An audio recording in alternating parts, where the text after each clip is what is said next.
چین تک نہیں بیٹھیں گے جب تک دشمن کی آخری توپ خاموش نہیں ہو جاتی. اس نے ہمیں موٹیویٹ کیا اور ہم نے بڑے نعرے شعرے وہاں لگائے اور پھر وہاں سے فیصلہ ہوا جی ایچ کیو سے کہ ان کو فوراً پاس آؤٹ کر دیا. تو ہمارے ساتھ ایک اور جونیئر تھے 33rd پی ایم اے کا، ہمارا 32nd پی ایم اے تھا. 11 ستمبر کو ہماری پاسنگ آؤٹ پریڈ ہوئی اور ہمیں اسی شام کو پھر اپنے اپنے سینٹر میں بھیج دیا گیا. ہم مردان چلے گئے. تو مردان میں 2-3 دن ہمارا اسٹے ہوا ادھر. وہاں پر ہمیں انہوں نے جو نئے ویپنس تھے، کیونکہ ابھی 10 ڈویژن تھا، ہم تو پی ایم اے میں تو رائفل نمبر 4 مارک 1 پہ ٹریننگ دی ہوئی تھی. وہاں پر M1 رائفلیں تھیں امریکنس جو ایشو ہوئی تھی، اس کو سے ہمیں تھوڑا سا روشناس کرایا گیا، کچھ اور چیزیں باتیں میں. 2-3 دن ہمارا اسٹے وہاں رہا. تو پھر ہمیں کہا کہ جی آپ اپنی اپنی یونٹوں میں جائیں، اپنے اپنے یونٹ میں جائیں. ہماری پوسٹنگ، میری پوسٹنگ ہوئی 17 پنجاب میں راجہ عزیز بھٹی نشان حیدر کی یونٹ میں، جو بی آر بی پی تھے لاہور میں. ایکچولی سارے کا سارا جو محاذ تھا وہ سیالکوٹ اور لاہور کا تھا. تو جتنے بھی آفیسرس کمیشن لیے سب کو ایک ہی ٹرین پہ چلنا تھا.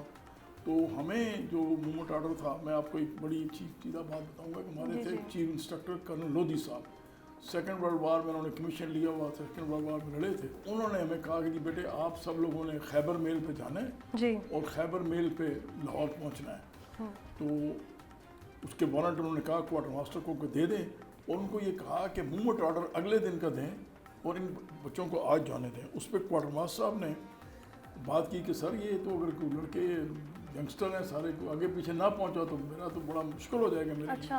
تو اس میں مجھے اس طرح یاد ہے کہ کرنل لودھی صاحب بڑی فادرلی بات کی. انہوں نے کہا یہ ینگسٹر ہیں، ان کو کچھ پتہ ہی نہیں ہے کہ کدھر جا رہے ہیں. یہ بڑے کین ہیں اور بڑے موٹیویٹڈ ہیں اور یہ انشاءاللہ سب کے سب یونٹ پہنچیں گے، لیکن کم از کم ان کو جنگ میں جانے سے پہلے ان کو اپنے ماں باپ کو مل لینے دو کہ حالات کا کوئی پتہ نہیں کیا ہو. بالکل ایسا ہی ہے. اچھا اب اس کی حالت دیکھیں کہ وہ کیسی بات سچی ثابت ہوئی کہ ہم 3 تھے. 2nd لیفٹیننٹ اختر، ان کی پوسٹنگ ہوئی 16 پنجاب میں جو واگا بارڈر جو مین افینسو تھا جس پہ آ رہا تھا مین لائن، اس پہ گئے. وہ میں اور کرنل صابر مرحوم ہم وہ 12 پنجاب میں گئے، میں 17 پنجاب میں، اور سارے کے سارے ہم بی آر بی پہ لگے ہوئے تھے.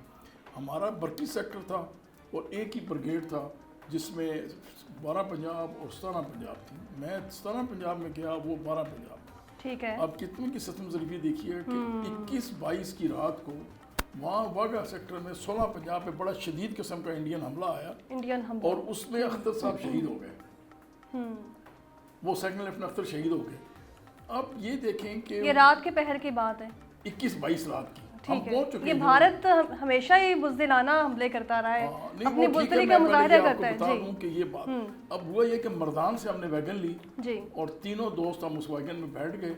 وہ رستے میں پنڈی اتر گئے، میں جہلم آ گیا اور اگلے دن ہم نے خیبر میل پہ جانا تھا. پھر ہم اکٹھے وہاں لاہور اترے. ہمارے یونٹوں کے سب میجر آ کے ہمیں لے گئے. رات کے 8-9 بجے ہم وہاں پہنچے لاہور. وہاں سے رات میں بتانا یہ چاہ رہا تھا کہ دیکھیں کہ کرنل لودھی صاحب نے کسی پدرانہ بات کی کہ ان بچوں کو جانے دو، یہ اپنے ماں باپ کو مل لے. اب دیکھیں نا اختر شہید ہو گئے 2nd لیفٹیننٹ، تو کم از کم ان کو موقع ملا جیسا میں اپنے ماں باپ کو ملا، صابر ملے اور 2nd لیفٹیننٹ اختر بھی ملے اور وہ شہید ہو گئے.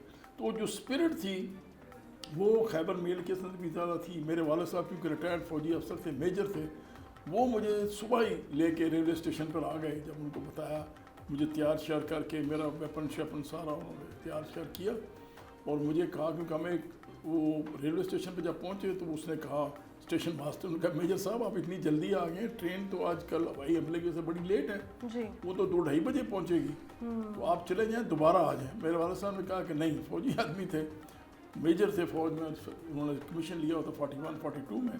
انہوں نے کہا نہیں ایسے نہیں ہو سکتا کہ ہم واپس جائیں، پیچھے ٹرین آ جائے، ہم ادھر ہی 1st کلاس کا ویٹنگ روم کھلوائیں، ہم ادھر انتظار کریں. وہاں سے کٹ دا اسٹوری شارٹ پھر ہم آگے ادھر.